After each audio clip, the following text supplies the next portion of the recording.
noodles পাকাবার আমি কই কি হারে পিএস দেয় মরিচ দেয় তেল দেয় দিয়ে গুটায় একটু লাল বানায় কি করে ওই যে সেদ্ধ নুডলস আছে না পানি একবার নুডলস এটাতে ছাই দেয় প্রথমে ফোড়াইতে হয় নুডলস না তারপর ডিম দেয় ডিম দেওয়ার পরে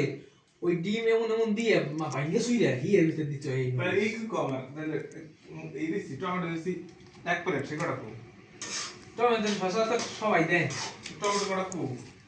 এই যে লাল লাল লাল লাল তো বেগুন আমি দিলাম এই গানে দিয়া না টমেটো কালকে দেখেছি টমেটো দিয়ে তোমার এই প্রকার রুটি বানাবার খাওয়া লাগবে সাজিয়ে সাজাতে না ওই শাকসুকা হ্যাঁ শাক শুকার বানানো টমেটো দিয়ে আইলো কালকে সকালে এই করো শাকসুকা রুটি বানাবো বানাবানে আর তুমি শাক শুকার হ্যাঁ হ্যাঁ রুটি বানানোর ব্যবস্থা করে রাখো সকালে ভোরে যে খাওয়া খাইতে আগে তো টমেটো দা বই বানাইতো না ডিম দিয়ে ওটা বলছি এই মানে খালি রেসিপি আর রেসিপি এই যে লাগে বা এর বাইরে সবাই দিলাম ডান কি হইছে না হইছে তুলে ভাই জান ধুলে